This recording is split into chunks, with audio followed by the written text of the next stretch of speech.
So styling a select element is tricky. We'll be able to get pretty much what we want inside of Chrome for Mac, but we'll find out that the select renders differently on different browsers. Form elements in general tend to be kind of hard to style in a uniform way across all browsers. So we'll start by seeing what we can do inside of Mac Chrome. This is a good exercise for us anyway. Then we'll take a look at what this looks like in other browsers, and then we'll explore the benefits of using a third-party library to replace out our select elements with something a bit more flexible and easy to style. Let's jump to our Sass, and let's add a new selector for our select box. Again, our class is contact-form-interest. Now let's start by setting a different background color, and we'll match the background color for our text area. And actually our border is going to be the same too. So let's just copy the background color and border from comments here.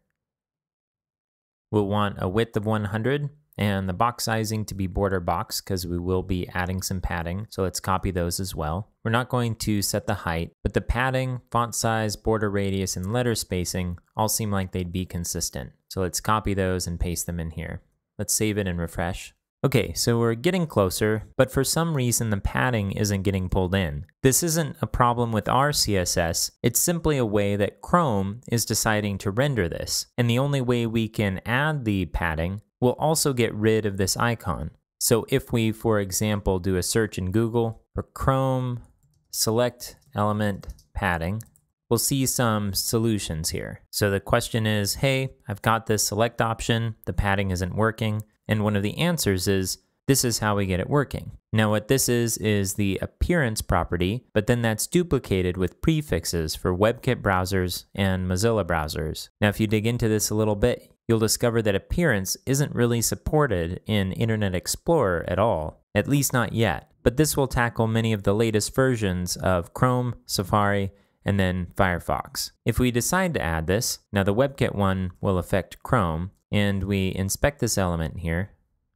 and we add in the style, you'll see what happens is we now get our padding, but the icon disappears. So we're kind of stuck. Do we want the icon or do we want the padding? Well, let's opt for the icon for now, and let's explore some other ways to get some spacing here. Okay, so let's see if we can set this by just changing the height. So let's change the height to 40 pixels. Okay, so it looks like we can get some padding if we change the height, and it will center the text automatically.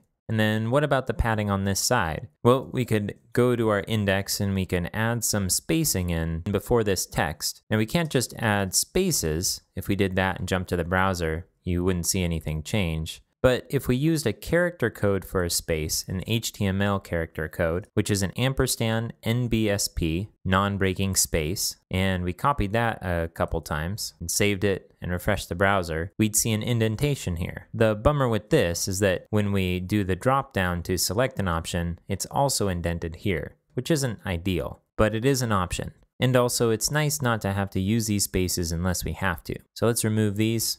Save it and refresh. So we can give another CSS property a try called text-indent. So we'll set that here. What text-indent will do is indent the first line of multi-line text. If it's a single line, then it will just indent that line. Let's set this to 30 pixels just to get a sense here. Okay, so that actually worked. We can change this incrementally by pressing the up and down buttons on the keyboard just to get it into the right spacing. So we'll need about 23 pixels. And if we check out the options, they're not indented or anything. So let's carry this over to our styles. We'll go back to our style sheet for the contact form. And for our select, which is right here, we're going to add a height of px to rem. We'll do 40 pixels. That looks about right, but we can adjust that later if we need to. And then a text indent. And again, we'll use rems, and it was around 23 pixels. We'll save this, refresh in the browser. Okay,